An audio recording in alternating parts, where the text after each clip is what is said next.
Her family told her to forgive her cheating husband, then his secret wedding collided with hers. 3 years after Claire Bennett walked out of a ballroom in a wedding dress, leaving her husband beneath a giant screen full of his lies, she sent me another wedding invitation. This time, the groom was someone else. The first wedding had exposed a second bride, more than $90,000 in hidden spending, and a betrayal Claire's own family had spent years telling her to forgive. What happened next began with one midnight phone call. The invitation arrived on a Tuesday night while I was still at the office. I had been staring at a spreadsheet for so long that the numbers had started to blur when my phone buzzed beside the keyboard. I expected a food delivery notification or another message from my manager. Instead, I saw Claire's name. There was no text. Just a digital invitation. The background was cream with thin gold lettering, simple and elegant. At the top was a photograph of Claire in a sleeveless white dress, laughing with a tall man in glasses. He was looking at her instead of at the camera. One hand rested lightly at her waist, as though he had learned that affection did not have to be performed for an audience. Claire Bennett and Daniel Foster. September 16th. I read the names twice. Then I locked my phone and leaned back in my chair. It had been 3 years since Claire's last wedding day. Not 3 years since her divorce. Not 3 years since the affair. 3 years since the day she had stood in front of both families, a room full of co-workers, childhood friends, cousins, neighbors, and one horrified wedding planner, and calmly destroyed the version of her marriage everyone else had insisted she preserve. Our old group chat went silent after the invitations arrived. Marcus finally wrote, "Are we all going?" No one answered for almost an hour. Then Claire sent a laughing emoji and wrote, "It's a real wedding this time. You're allowed to enjoy yourselves." That broke the tension.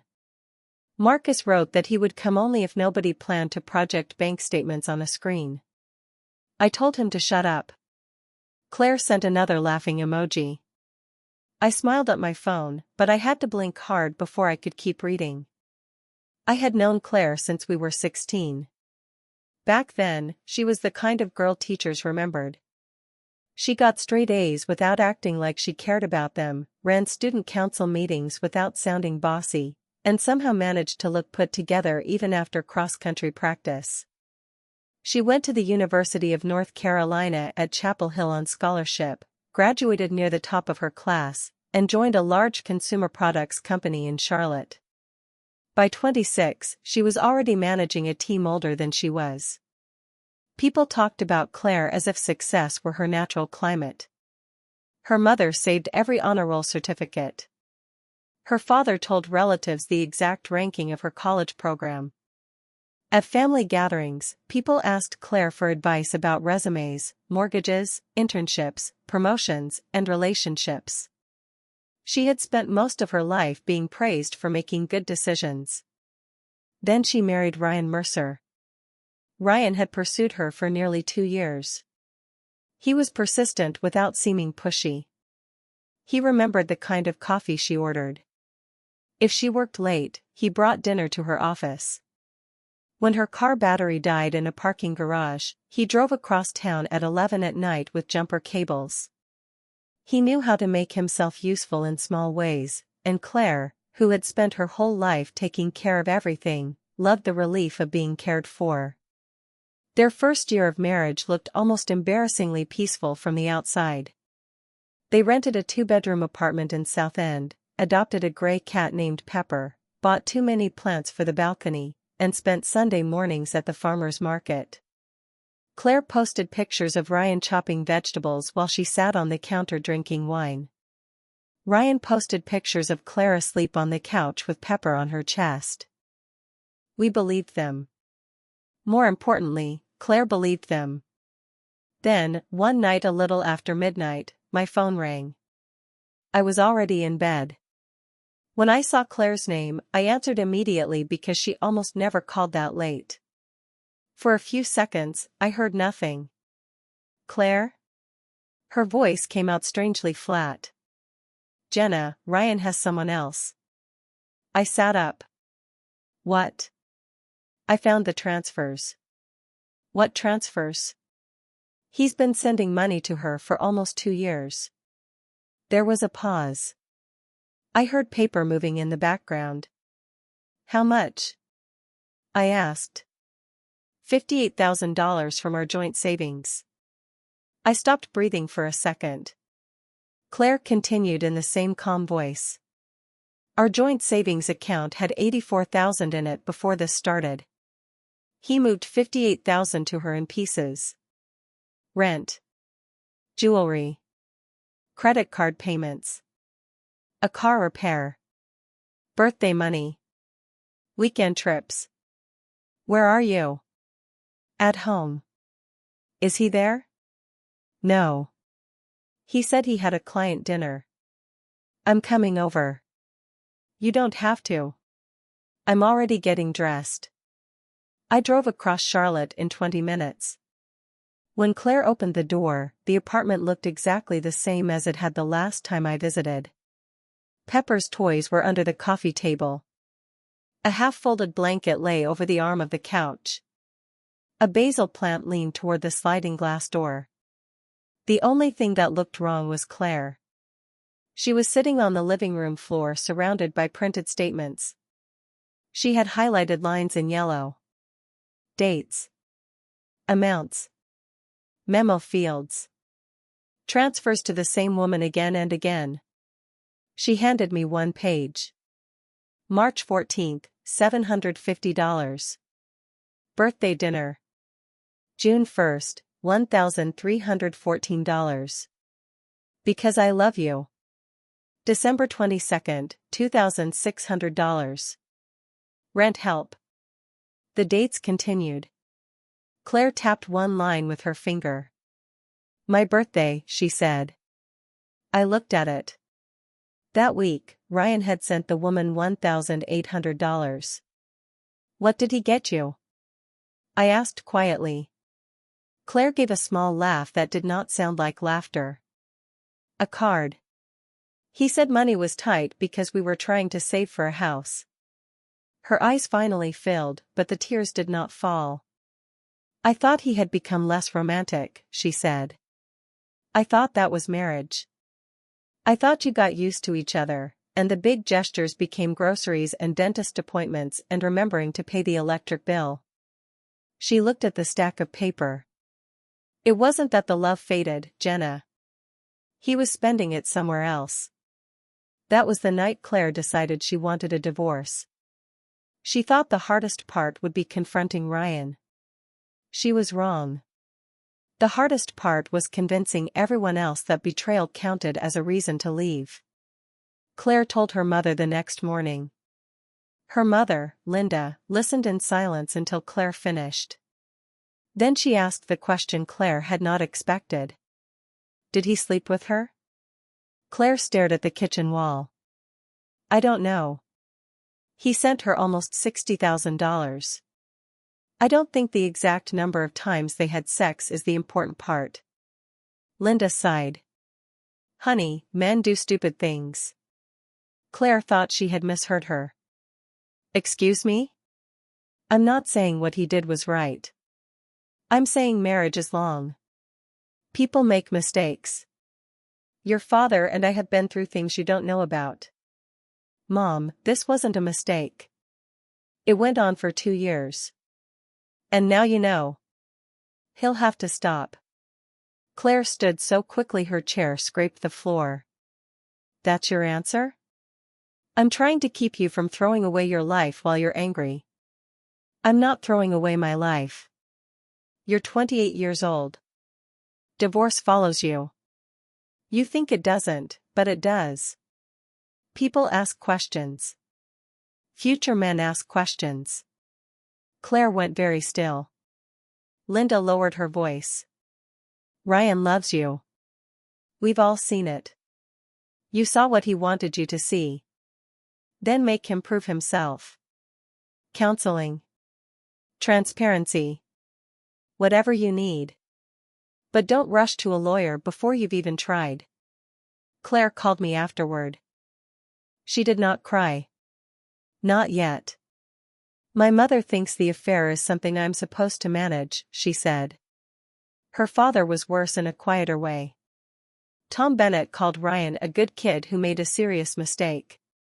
He reminded Claire that Ryan had always been respectful to the family. He said divorce was expensive and ugly. He asked whether she really wanted to blow up two families before giving her husband a chance to fix what he had done. Then the extended family joined in. An aunt said, every marriage has a bad season. An uncle said, you don't want to make a permanent decision because of temporary pain. A cousin told her that dating after 30 was brutal. Someone else said, with complete confidence, if you two had a baby, you'd both grow up fast. Claire did not even have children. The worst conversation came from Linda again. Claire's younger brother, Evan, was engaged at the time. Linda called one afternoon and said, please think about how this looks for him too. Claire was silent. What does my divorce have to do with Evan? His fiancé's family is traditional. They already ask a lot of questions about us. I don't want them thinking there's instability in the family. Claire later repeated that sentence to me in my car outside a coffee shop. The rain had turned the windshield silver. She was looking straight ahead. My mother thinks my marriage is a public relations problem for my brother. I did not know what to say. My dignity is less important than whether Evan's future in-laws think we're respectable. Her voice cracked on the last word. I reached across the console and took her hand. You are allowed to leave, I said. She finally looked at me. You're the first person who has said that. Ryan, meanwhile, started performing remorse with impressive discipline. He admitted the affair only after Claire showed him the statements. He cried. He claimed it had started during a rough period at work. He said he had felt ignored, lonely, insecure, ashamed, confused. He used every word except entitled. He swore the relationship was over. He gave Claire his passwords. He signed up for couples counseling. He brought flowers to her parents' house and apologized to Linda and Tom as if they were the people he had betrayed. Once, in front of both families, he got down on one knee in the Bennett's living room and said, I know I don't deserve her, but I will spend the rest of my life becoming the man she deserves. Linda cried. Ryan's mother, Carol, cried. Tom cleared his throat and looked moved. Claire sat on the couch with her hands folded in her lap. Later, her mother whispered, didn't that mean anything to you? Claire looked at Ryan, still kneeling on the rug. What she saw was not his tears. She saw the bank statements. She remembered that on Valentine's Day he had sent the other woman $900 and brought Claire grocery store tulips. She remembered him saying they could not afford a weekend at the beach while paying for the other woman's hotel room in Charleston. She remembered telling him she felt distant from him and watching him put his arm around her while he said, we're just tired. We're okay. The apology was happening in a room full of witnesses. The betrayal had happened when no one was watching. That distinction mattered to her. For weeks, every conversation sounded the same. Be practical. Be mature. Don't humiliate him. Don't punish yourself. Don't ruin your future. Don't make your parents worry. Don't embarrass the family. Don't make a decision you'll regret. What no one asked was whether staying would be the decision she regretted.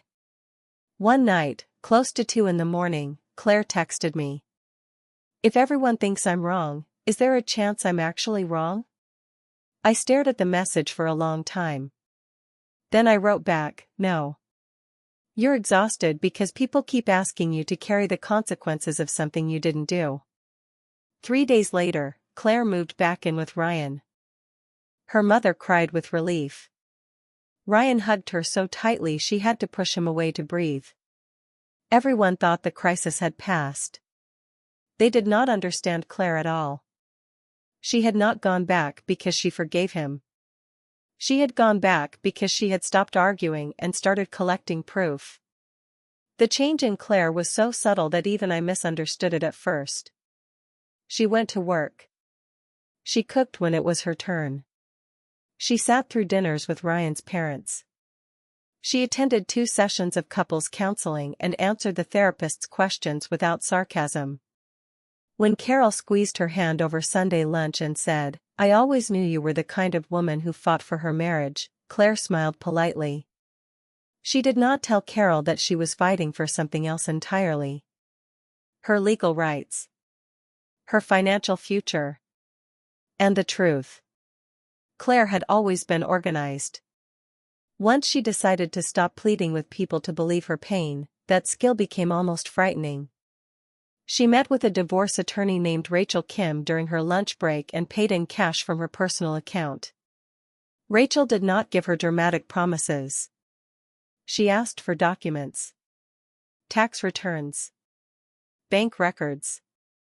Retirement accounts. Mortgage information. Credit card statements. Proof of the money Claire had contributed to their savings. Any evidence Ryan had spent marital funds on the affair. "Don't empty accounts," Rachel told her. "Don't threaten him. Don't destroy anything. Just document what exists and protect copies somewhere he cannot access." Claire created an encrypted cloud folder and named it Winter. At night, she waited until Ryan slept. He had deleted message threads, but he could not erase bank records already generated. Credit card statements showed hotel charges. Payment apps showed recurring transfers. Email receipts showed jewelry, restaurant reservations, and a year of car insurance payments for a vehicle Claire did not recognize. Ryan had believed that deleting conversations meant deleting history. Money remembered better than people did. Claire built a spreadsheet. The total was worse than the first set of statements suggested. Over 3 years, including credit card purchases and transfers from an account Claire had not known Ryan was using, he had spent or moved $91,360 on the other relationship. $91,360. When she told me the number, we were sitting in a diner off Park Road. She stirred coffee she was not drinking. "That's a down payment," she said. I nodded. "That's 2 years of daycare for somebody's kid. That's part of a college fund. That's a lot of emergencies. That's every time he told me we needed to be careful." Her mouth tightened. "My mother keeps saying marriage means sacrifice." Apparently I was the only one making it. Ryan became attentive again once Claire returned. He cooked twice a week. He asked about her day. He sent texts at lunch that said "thinking about you." He suggested weekend trips and date nights. He even started leaving his phone face up on the kitchen counter, a deliberate little display of transparency. Claire accepted all of it with careful neutrality. She did not accuse him when he came home late. She did not ask where he had been. She did not search his face for guilt. The strange thing was that the less she demanded, the more comfortable Ryan became. Within 2 months, he stopped acting like a man under investigation.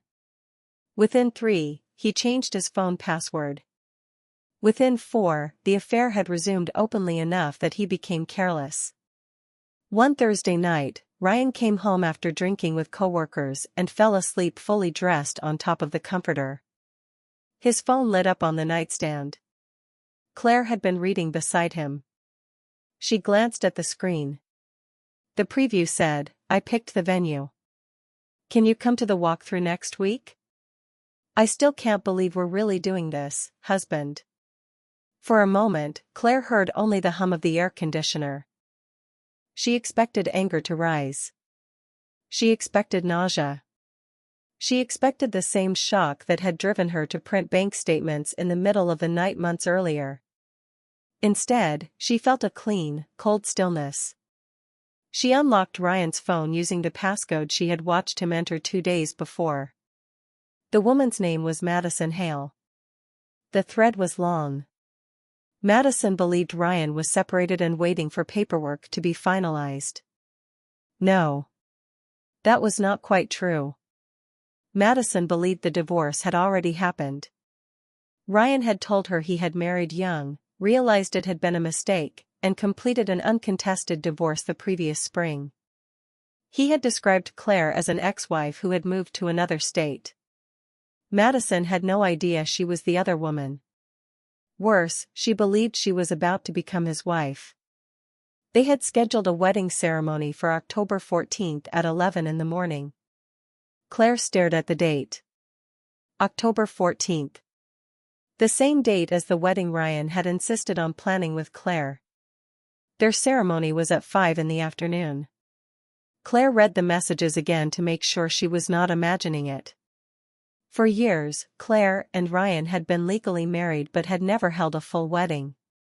They had signed papers at the courthouse during a frantic year when Ryan's father was recovering from surgery and Claire was being considered for a promotion. They always said they would have a real ceremony later. 6 months earlier, after the affair was supposedly over, Ryan had been the one to suggest it. "I want to do this right," he had told her. "I want our families there. I want you to have the dress, the pictures, all of it. Maybe we need something that marks a new beginning." Linda loved the idea. Carol called it a blessing. Claire, still trying to decide whether she was allowed to trust her own instincts, had agreed. Now she understood. Ryan had scheduled one wedding ceremony at 11 and another at 5. One woman in a morning garden venue outside Charlotte. One woman in a downtown hotel ballroom. Madison thought she was marrying a divorced man. Claire was still legally married to him. When Claire finished reading, she took screenshots of everything she needed and sent them to a secure account. Then she deleted the evidence of forwarding, put Ryan's phone back on the nightstand, and went into the bathroom. She turned on the faucet and looked at herself in the mirror. Her face was pale, but her hands were steady. She whispered, "Almost done." The next morning, Ryan kissed her cheek before work. "Love you," he said. Claire looked at him. For the first time, she saw not the man she had loved, not the husband who had betrayed her, not even the liar everyone wanted her to rehabilitate. She saw a man who believed he was smarter than every woman in the room. That made the next part easier. Claire did not cancel the wedding. She became more involved in planning it. She went to dress fittings. She tasted cakes. She chose flowers. She listened while Linda debated ivory napkins versus champagne napkins as if the survival of civilization depended on the answer. Ryan appeared grateful. His relief made him generous. He upgraded the bar package. He approved live music for cocktail hour. He agreed to a larger guest list because Linda wanted more relatives there. The more public the event became, the less Claire objected. "I started to understand she was building towards something, but I did not know exactly what. At a bridal boutique in Myers Park, I stood behind her while a seamstress pinned the hem of a satin gown. The dress was simple. No lace, no crystals, no dramatic train. Claire had always hated clothes that looked like costumes." Ryan sat in a chair near the mirror, checking emails. When Claire stepped onto the fitting platform, he finally looked up. His face softened. "You look incredible," he said. The sales associate smiled. "He's going to cry when you walk down the aisle." Ryan laughed. Claire met my eyes in the mirror. Later, in the parking lot, she said, "Do you know what I was thinking in there?" "What?" "I wondered what Madison's dress looks like." I stopped walking. Claire had told me about Madison only 2 days earlier. "What are you going to do?" I asked. She unlocked her car but did not get in. "I'm going to make sure she knows." "Before the wedding?" Claire looked toward the boutique window, where Ryan was still inside paying the alteration balance. "I need to do this in a way he can't explain away." That answer made me nervous. "Claire. I'm not hurting her." "I know." I'm not trying to humiliate her. I know. I'm done being the only person in this story who has the full truth. That, I realized, was the point. For 3 years, Ryan had survived by separating people.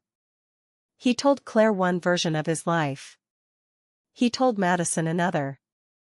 He told both families a third.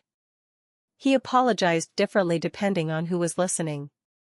He could keep lying because the people affected by each lie never stood in the same room with the same information. Claire wanted to end that advantage. A week before the wedding, she suggested adding a live stream. A few of my college friends can't travel, she told Ryan over dinner. The hotel says we can connect it to the ballroom screen too. People could watch the ceremony from out of town. Ryan barely looked up from his food. Sure. Whatever you want. Linda loved it. Your aunt in Arizona will be thrilled, she said. Claire hired a small production company run by a former coworker. She asked for a simple private link, a camera feed, and the ability to connect a laptop or phone to the ballroom projector during speeches. Nothing about the request sounded unusual. 3 days before the wedding, she sent our friend group one message. Saturday. 5 p.m. Watch the live stream, even if you're already in the room. Marcus replied, why? Claire wrote, because I'm finally done being polite. No one asked another question.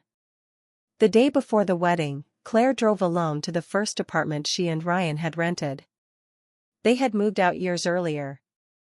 New curtains hung in the windows. Someone else's bicycle was chained to the railing. She parked across the street and sat in the car. She later told me she had expected the place to make her angry. Instead, it made her sad. There had been real happiness there. Ryan used to meet her downstairs after late shifts with hot chocolate in winter. When her feet were cold, he warmed them under a blanket on the couch. They had eaten takeout on the floor because they could not afford a dining table yet. They had argued about where to hang pictures and then laughed because neither of them owned enough pictures to matter. Those memories were not fake just because what came later was terrible. That was one of the hardest things Claire had to accept. A person could love you once and still become someone unsafe to build a life with. She did not need to rewrite the beginning to justify leaving the ending. She sat there for 20 minutes, then drove away. On Saturday morning, Charlotte was bright and mild, the kind of October day wedding planners prayed for. At 8:30, Claire was in a suite at the Grand Mason Hotel while a makeup artist curled her hair. At that exact time, 40 minutes outside the city, Madison Hale was probably doing the same thing. I knew because Claire had shown me the venue schedule she found in Ryan's messages. Madison's ceremony would begin at 11. Ryan planned to leave by 1:30, change in a hotel room near the interstate, and arrive downtown before 4. His explanation to Madison was a work retreat that could not be moved. His explanation to Claire was that he wanted some quiet time with the guys before their ceremony. At 10:15, Claire's mother arrived in the bridal suite carrying coffee and a garment bag. Linda was radiant. She fussed over Claire's hair, checked the dress twice, and kept saying, I can't believe we're finally here. Claire let her. At one point, Linda stood behind her and rested both hands on Claire's shoulders. I know the last couple years were hard, she said. But look at you. You made it through. Claire met her mother's eyes in the mirror. Linda smiled, already emotional. I'm proud of you for not giving up. Claire looked down at her hands. I was across the room pretending to organize makeup bags because I did not trust my face. At 11:07, Claire's phone buzzed. She glanced at the screen and set it face down. What? I asked after Linda left the room. Claire took a breath. Madison posted a picture. She showed me. The photograph had been pulled from a public wedding hashtag Claire had been quietly checking. Madison stood under a wooden arch covered in white roses. She wore a fitted gown with thin straps. Ryan faced her in a navy suit, holding both her hands. His expression was tender. The caption read, "I married my best friend." My stomach turned. How can he do this? I whispered. Claire looked at the photo for a long time. Then she saved it to the folder. Because he thinks consequences are things that happen to other people. At noon, the hairstylist asked Claire if she wanted lunch. She said no. I made her eat half a turkey sandwich anyway. At 1:15, Ryan's location appeared near the highway. At 2:10, he checked into the Grand Mason. At 3:30, he walked into the ballroom wearing a charcoal tuxedo and looking completely composed. I saw him from the mezzanine. If I had not known where he had been that morning, I would have thought he was simply a nervous groom arriving early. He shook hands with vendors. He hugged Claire's father. He thanked Linda for everything you've done for us. He laughed with his groomsmen. At 4, guests began arriving. The ballroom filled with people who believed they were attending a celebration of reconciliation. Linda had told half the family that the ceremony proved love can survive mistakes. Carol had apparently told her church friends that Ryan and Claire were stronger than ever. I watched people sign the guest book and felt as if I were watching them walk into a courtroom without knowing a trial was about to begin. At 4:10, Claire's phone buzzed again. This time, the message came directly from Madison. Claire had sent her a single text the night before from a number Ryan did not know. "I'm sorry to contact you this way. Before you file any marriage paperwork, please ask Ryan Mercer to show you his final divorce decree from Claire Bennett. He cannot, because there isn't one. I am Claire. I will send proof tomorrow if you want it." Madison had not responded all night. Now she wrote, "Who are you really?" Claire typed, "His wife." A minute later, Madison called. Claire looked at me. "Answer it," I said. She did. For the first few seconds, neither woman spoke. Then Madison said, "I need you to tell me this is some sick joke." Her voice sounded far away and breathless. Claire sat down in front of the mirror. "I wish it were. He told me you were divorced." "We're not." "He said you moved to Nashville." "I live 12 minutes from him." Madison made a sound like she had covered her mouth. Claire closed her eyes. "I'm not calling to blame you," she said. "I need you to understand that first. He married me this morning." "You had a ceremony. Did you file a license?" There was a pause. "No. He said we'd do the paperwork Monday because the clerk's office was closed." Claire's eyes opened. Of course he had. "I have bank records," Claire said. "Messages. Proof of our marriage. Proof we live together. Proof that he is about to walk into another wedding ceremony with me at 5. Madison was crying now, but quietly. "Oh my God. I'm going to show it today." "To everyone?" "Yes." Another pause. Then Madison's voice changed. It was still shaky, but there was steel under it. "Send me the link." Claire did. At 4:20, Linda came into the suite. "We're starting in 30 minutes. Are you ready?" Claire stood. Her dress fell smoothly around her body. The makeup artist touched up her lipstick. I fastened a small bracelet around Claire's wrist because her hands had started trembling for the first time all day. When everyone else left the room, she looked at me in the mirror. "Jenna, I need you to do one thing." "Anything." "When the officiant gets to the part where I'm supposed to say something, connect my phone to the projector." She handed me a small adapter. My palm went cold around it. "Are you sure?" Claire's expression did not change. "I've been sure for a long time. I was just afraid to act like it." She looked down at her wedding dress. "For 3 years, everyone has taught me how to be a good wife. Be patient. Be forgiving. Protect him in public. Don't overreact. Don't embarrass the family. She lifted her eyes to mine. No one asked if being good to everyone else required me to be cruel to myself. At 4:40, Linda returned. She hugged Claire carefully so she would not smudge her makeup. I only ever wanted what was best for you, she whispered. Claire's face tightened for half a second. I know, Mom. Then she walked toward the ballroom. The ceremony started at 5. Claire took her father's arm and stepped into the aisle. Guests stood. Soft piano music filled the room. White flowers lined the chairs. The late afternoon sun came through tall windows and turned the polished floor gold. Ryan waited at the front. He smiled when he saw her. I remember thinking that if you froze the room at that exact second, it would look like a picture of happiness. Tom Bennett handed his daughter to Ryan. Ryan squeezed Claire's hand.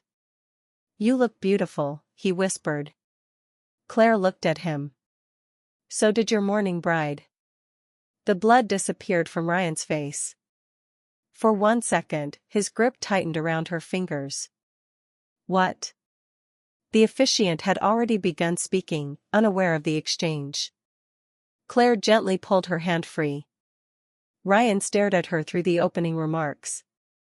He knew. Not everything, but enough. The officiant spoke about commitment, grace, endurance, and choosing one another again after difficulty. Each word seemed to make Ryan more rigid. Then he invited Ryan to speak. Ryan had prepared vows. He unfolded a card. His voice was unsteady at first, then grew stronger as he read. He talked about storms and forgiveness. He said Claire had taught him what unconditional love meant. He promised to spend the rest of his life protecting what they had rebuilt. People cried. Linda wiped her face with a tissue. Carol pressed a hand to her chest. Ryan looked at Claire as if the right words could still save him. When he finished, the room applauded. Then the officiant turned to Claire. And now, Claire, if you'd like to share your vows. Claire accepted the microphone.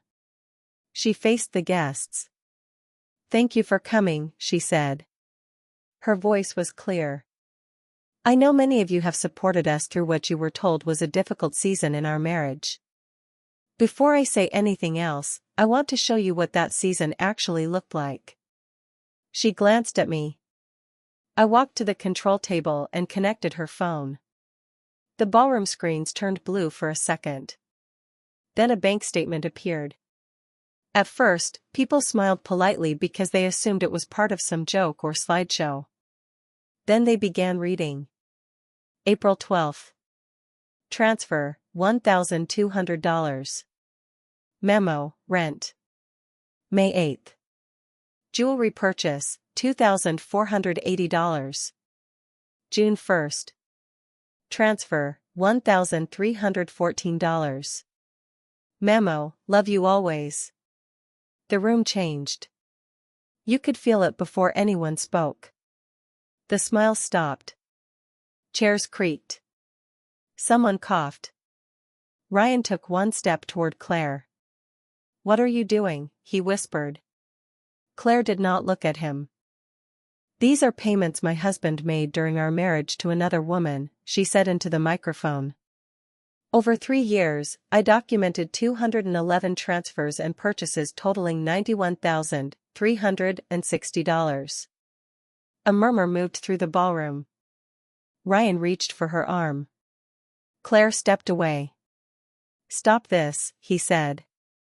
His voice was low, but the microphone caught it. Claire pressed the screen. A second slide appeared. Hotel receipts. Restaurant bookings. Jewelry orders. A car insurance payment. An apartment deposit. Then screenshots of messages. I watched Linda rise slowly from her chair. Claire, she said, too loudly. What are you doing? Claire kept going. This is the relationship I was told to forgive because it was a mistake.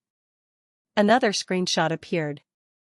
Madison, I still can't believe we're getting married. Ryan, best decision I ever made. The timestamp was 3 weeks earlier. Someone in the back said, "Oh my God." Ryan moved toward the control table. Marcus stood before I could. "Don't," Marcus said. "Get out of my way." "No." Ryan turned back to Claire. "You're insane." Claire finally looked at him. "No, Ryan. I was confused for a long time." "That's different." She changed the screen again. A photograph appeared. Ryan under a rose-covered arch that morning, holding Madison's hands. The entire ballroom erupted. People stood. Several guests shouted questions at once. Carol made a sharp sound and grabbed the edge of the table in front of her. Linda stared at the screen as if the image had physically struck her. Claire waited until the noise dropped slightly. "This picture was taken at 11 this morning," she said. The woman beside him believed he was divorced. She believed today was her wedding day. She did not know I existed as his current wife. Ryan's face went from white to red. "That is not what happened." Claire raised an eyebrow. "Which part?" "You don't understand the situation." A laugh came from somewhere in the audience, sharp and disbelieving. Claire continued. "He told her our divorce was final." "It isn't." "He told her I moved away."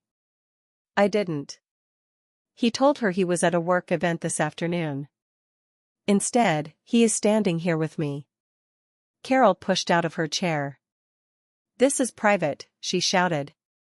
"You have no right to do this in front of everyone." Claire turned toward her mother-in-law. "For 3 years, your son made my marriage private when it protected him and public when he needed people to pressure me into staying." Carol's mouth opened. Claire's tone stayed calm. "He apologized to both families in public. He promised you in public that he had ended it. He asked me to hold this wedding in public so everyone could celebrate his redemption." Claire gestured toward the screen. "I'm showing the part he left out." Her Aunt Susan hurried toward the aisle. "Claire, enough. This is humiliating." I moved between Susan and the stage. "For who?" I asked. Susan stopped. "This is family business." "No," I said. "The family made it their business when they spent 2 years telling her how to live with it." Susan's face flushed. Behind us, the livestream count climbed. The private link had been shared beyond the invited list. I would later learn that one of Ryan's coworkers texted it to someone, who sent it to someone else, and within minutes hundreds of strangers were watching. 200 became 500. 500 became 1,200. At its highest point, just over 3,000 people were in the stream. Comments moved too quickly to read. Some supported Claire. Some condemned her. Some thought it had to be staged. Claire did not look at them. The only viewer who mattered to her was Madison. At 4 minutes into the presentation, a message popped up on Claire's phone. "I'm watching." Claire did not respond. She showed the last set of screenshots. "Madison, where are you going after brunch?"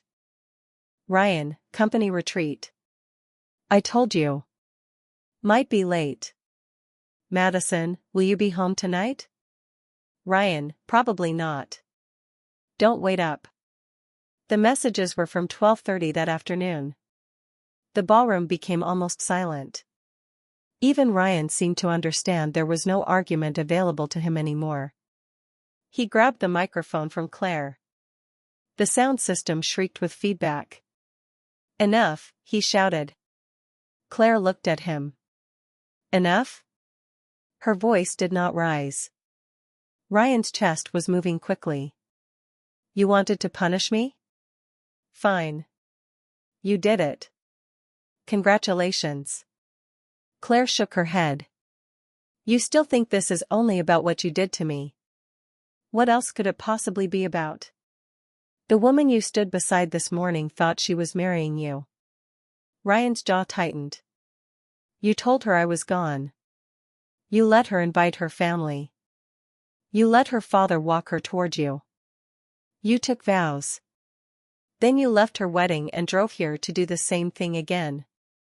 Ryan looked toward the audience as if searching for someone who might help him. No one moved. Claire continued. You spent marital money on that relationship. My attorney has the records.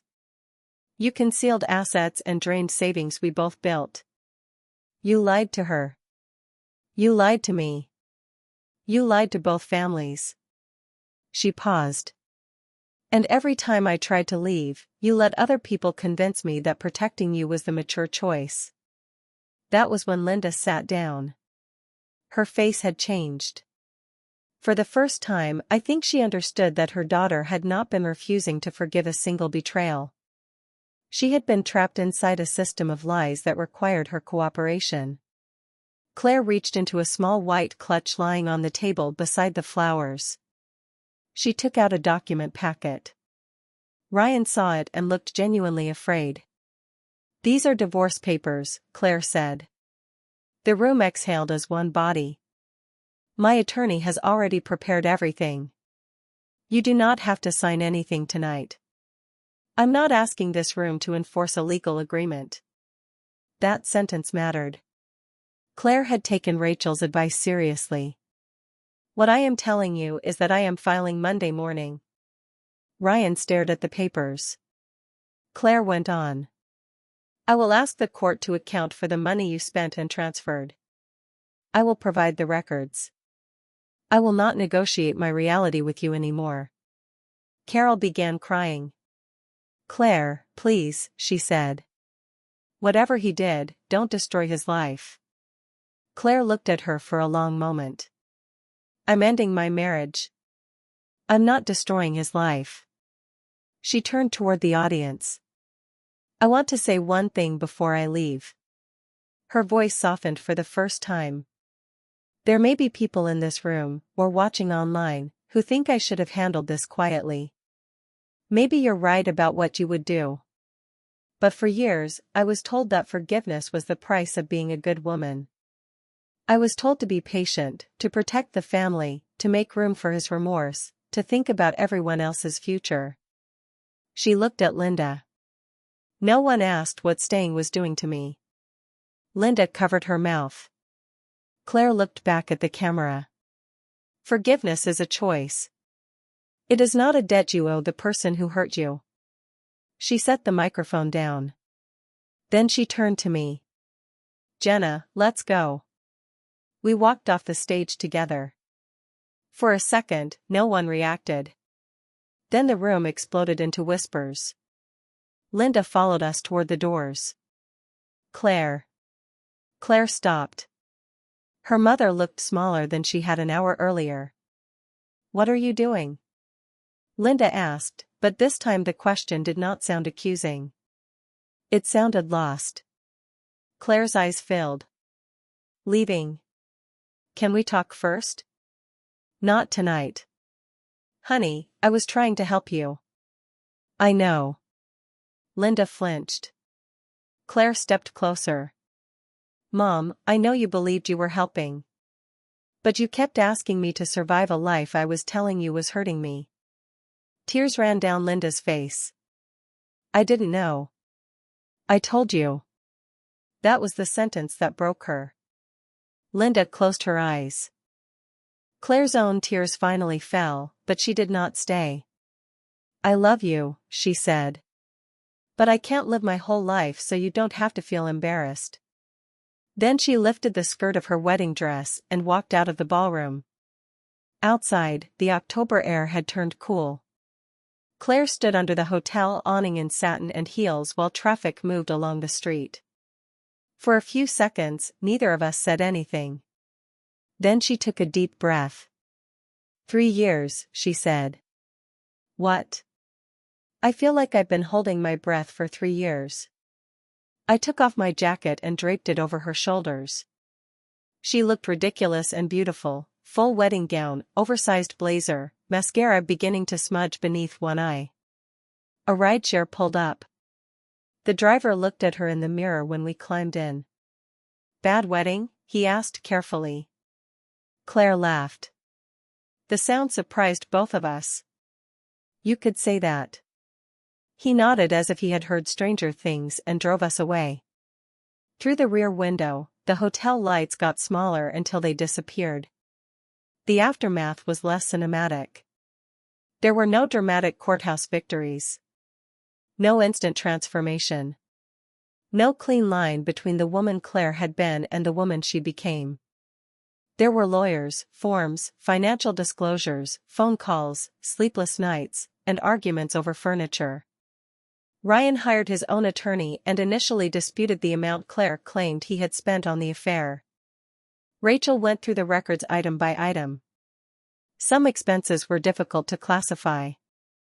Others were obvious. The final settlement did not give Claire everything she requested, but the spending mattered. The division of assets reflected it, and Claire walked away with significantly more of what remained in their joint accounts than Ryan had expected. Most importantly, she was free. Madison canceled every piece of paperwork connected to the morning ceremony. 2 days later, she called Claire. "I don't know how to thank you," she said. Claire was sitting at my kitchen table when the call came. She put the phone on speaker only after asking Madison's permission. "You don't owe me anything," Claire said. "I feel like I do." "You didn't know." "I should have known."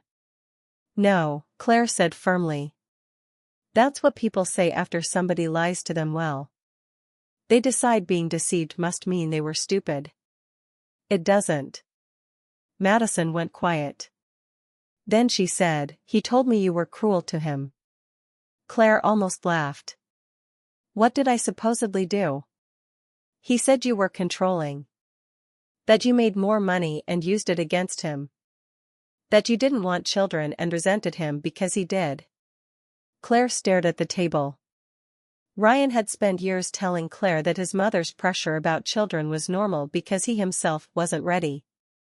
"He told me he didn't want kids yet," Claire said. Madison let out a tired breath. "Of course he did." They talked for almost an hour. They did not become best friends overnight. Real life was not that tidy. But they stayed in touch. Months later, Madison sent Claire a picture from a hiking trip in Utah with the caption, "Learning how to trust my own judgment again." Claire replied, "Me too." The family situation took longer. Several relatives criticized Claire for making the exposure public. Aunt Susan stopped inviting her to holiday dinners for almost a year. One cousin wrote a long message about grace and privacy. Another relative said Claire had humiliated Linda and Tom unnecessarily. Claire did something that would have been impossible for her before. She stopped explaining herself. When Susan texted, "I hope someday you understand how much shame this brought the family," Claire replied, "I understand you feel that way." Nothing else. When someone asked whether she regretted going nuclear, she said, "No," and changed the subject.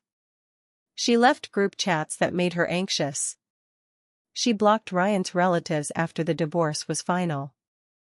She stopped reading online comments when clips from the livestream spread across local social media. For 2 weeks, strangers debated whether she was brave, cruel, iconic, unstable, empowered, vindictive, or wife material. Claire hated all of those labels. "People keep trying to turn it into a story about what kind of woman I am," she told me one evening. "Good woman, bad woman, strong woman, bitter woman. I just want it out." She deleted her public accounts and changed her phone number. Then she moved to a smaller apartment near work.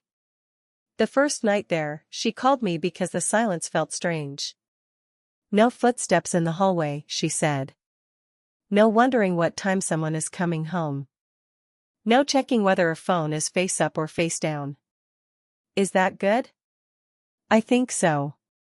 A pause. I don't know how to be alone yet. You'll learn. I'm tired of learning things. I laughed. Fair. For a while, Claire's body seemed to process the marriage only after it ended. During the years with Ryan, she had lost nearly 30 pounds. She blamed work stress.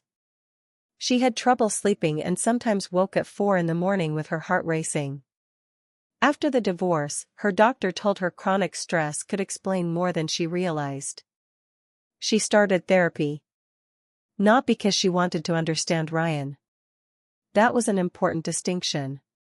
She wanted to understand why she had stopped trusting herself. One evening, 6 months after the wedding, Linda called.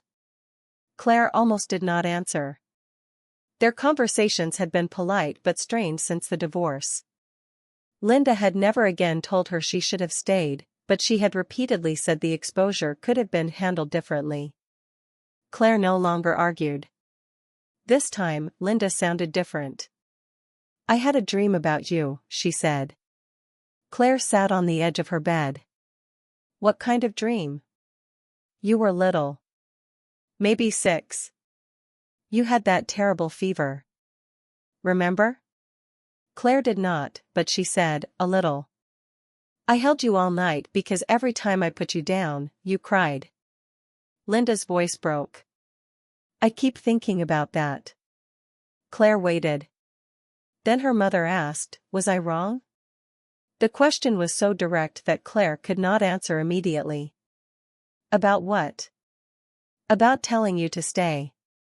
Claire closed her eyes. Do you want the answer that makes us both feel better? No. Yes, Claire said. You were wrong. Linda began crying. Claire pressed the phone to her ear. I was sick, Mom. Not the way I was when I was 6, but I was sick. I wasn't sleeping. My hair was falling out. I lost weight because food made me nauseous. I was checking his phone in the middle of the night and checking bank apps in bathroom stalls. I felt ashamed all the time, and I wasn't even the person having the affair. I didn't know it was that bad. I told you it was bad. I thought if you stayed, it would pass. I stayed. It didn't pass. Linda cried harder. I'm sorry. Claire's own throat tightened. I know you learned marriage differently than I did. I know Grandma stayed with Grandpa through things nobody should have asked her to accept. I know you thought endurance was what made a marriage respectable. Linda whispered, it was what we were taught. I know. Claire wiped her face. But I can't inherit that life just because you survived it. They cried together for a long time. The apology did not erase the damage. Claire did not suddenly become comfortable telling Linda everything. Trust grew back in smaller pieces. Linda learned to ask, do you want advice or do you want me to listen? Claire learned that forgiveness, when she chose it, could include boundaries. Tom apologized too, though less elegantly. He came over one Saturday with a toolbox and spent 3 hours fixing a cabinet door Claire had not asked him to fix. Before leaving, he stood by the front door and said, I should have believed you knew your own marriage better than I did. Claire hugged him. That was enough for that day. A year after the divorce, Claire changed jobs. The new office was smaller and only 15 minutes from her apartment. She took a slight pay cut in exchange for saner hours. Old Claire would have considered that a failure of ambition. New Claire considered it an exchange rate. She got home before dark most nights. She cooked when she wanted to and ordered Thai food when she did not. She adopted another cat so Pepper would stop attacking the curtains from boredom. She started running again, not competitively, just around the neighborhood with music in her ears. She dated no one for almost 18 months. Then Daniel Foster appeared in the least dramatic way possible. Claire met him at a friend's backyard cookout.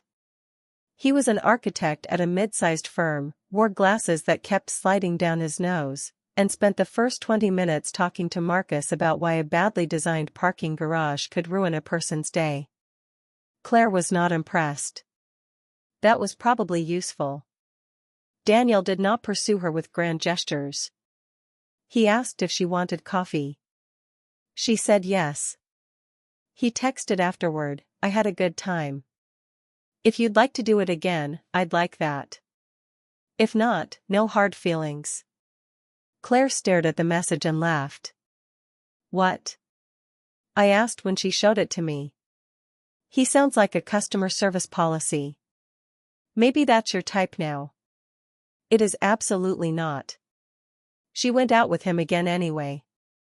Daniel was not especially smooth. On their third date, he forgot he had already told her a story and told it again. On their fifth, he tried to cook salmon and nearly smoked up his apartment.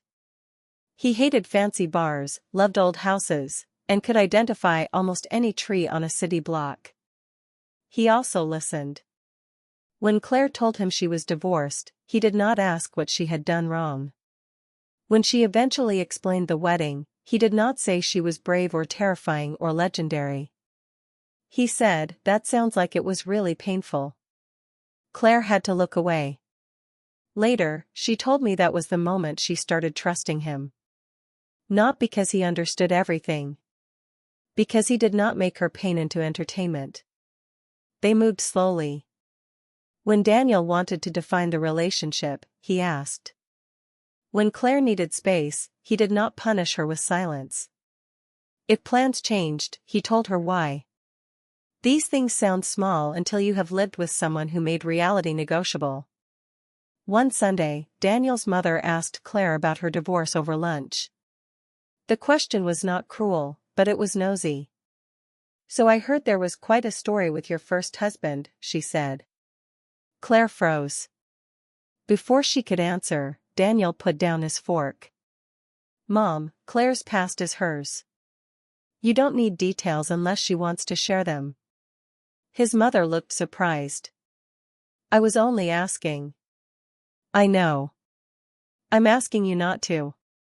He said it without drama. The conversation moved on. Claire later sat in his car with both hands in her lap. "You didn't have to do that," she said. Daniel adjusted the air conditioning vent. "Do what?" "Tell your mom to stop. She made you uncomfortable. You noticed?" He looked at her. "Of course I noticed." Claire had to turn toward the window because her eyes had filled. She was embarrassed by how much that small protection mattered. Daniel did not ask why she was crying. He just reached over and held her hand. By the time his proposal came, 2.5 years after the ballroom, Claire knew what she wanted the second wedding to be. Small. No hotel ballroom. No live stream. No speeches about surviving storms. No attempt to prove anything to anyone. They booked a restored greenhouse outside Charlotte with enough space for 70 people.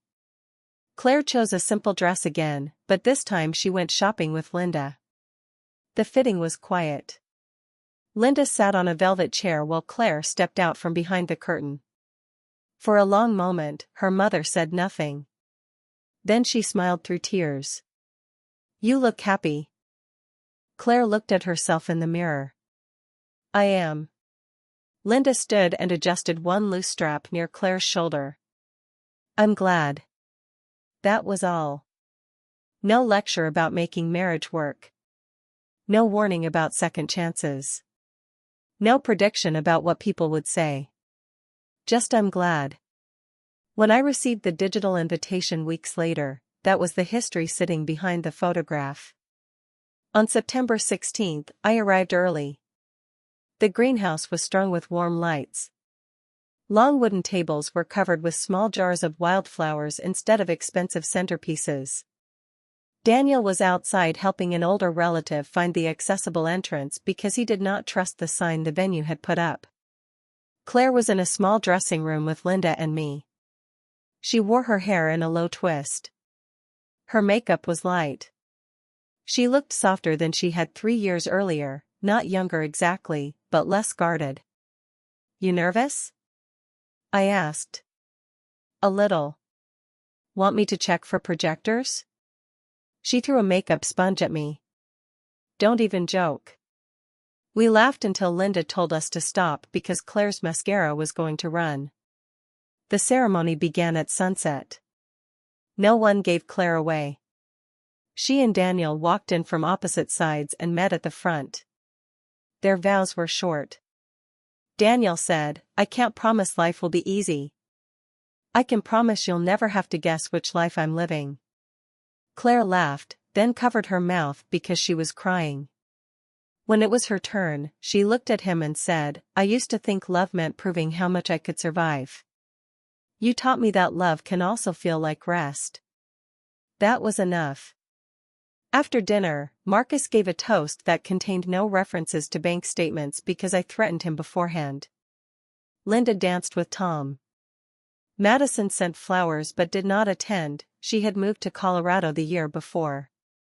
Her card said, "For the life you chose for yourself." Claire read it twice and tucked it into her purse. Near the end of the evening, Daniel went to get 2 pieces of cake and came back carrying Claire's shoes because she had kicked them off under the table. I watched him set the shoes beside her chair, hand her a plate, and remind her that she had barely eaten dinner. Claire rolled her eyes and took a bite anyway. There was nothing cinematic about it. That was what made it beautiful. A week later, the 3 of us met for lunch at a neighborhood restaurant. Daniel went to the counter to pay while Claire and I finished our iced tea. I asked the question I had wanted to ask for years.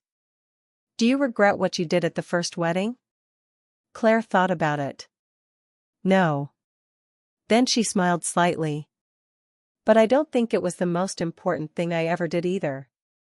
People online would disagree. People online like explosions. She looked through the window at Daniel, who was waiting behind a family with 2 small children. Everyone called it revenge. Some people called it empowerment. Some people said I was cruel. What do you call it? Claire traced the condensation on her glass with one finger. The day I got tired. I waited. I was tired of being told to stay calm so other people didn't have to be uncomfortable. Tired of being told to forgive before anyone had even admitted the full truth. Tired of measuring my pain against my mother's expectations, Ryan's reputation, my brother's engagement, his parents' feelings, the family's image. She looked at me. I didn't expose him because I suddenly became fearless. I did it because I finally believed my own experience mattered even if everybody hated the way I handled it. Daniel came back and handed her purse over before sitting down. "You ready?" he asked. "Yeah." We walked outside together. The street was ordinary. Cars moved through the intersection. A dog barked from the patio of a coffee shop.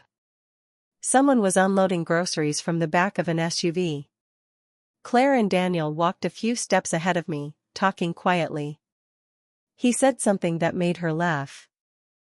I remembered the girl I had known at 16, standing on a high school track and telling me she wanted to do something important with her life. For years, I thought the important thing was the wedding. The screen. The bank records. The moment a room full of people finally saw what Claire had been carrying alone. But watching her now, I understood that public confrontation had only been the door. The harder thing came afterward. She had to build a life that did not depend on winning the argument. She had to let relatives misunderstand her without chasing them for approval. She had to learn that love was not measured by how much pain she could absorb without leaving. She had to accept that a peaceful life might look smaller from the outside than the one everyone had once praised.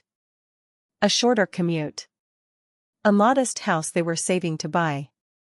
Takeout on nights neither of them wanted to cook.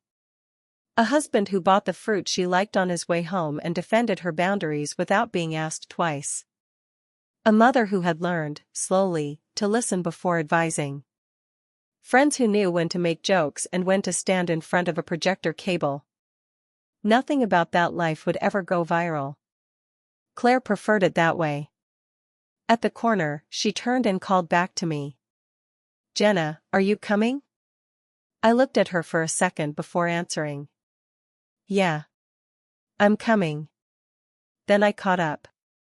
For the first time in years, there was nowhere Claire needed to escape from, no secret she needed to uncover, no version of herself she had to perform so other people could stay comfortable.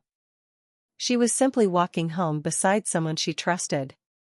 And after everything that had happened, ordinary happiness no longer looked ordinary to me at all.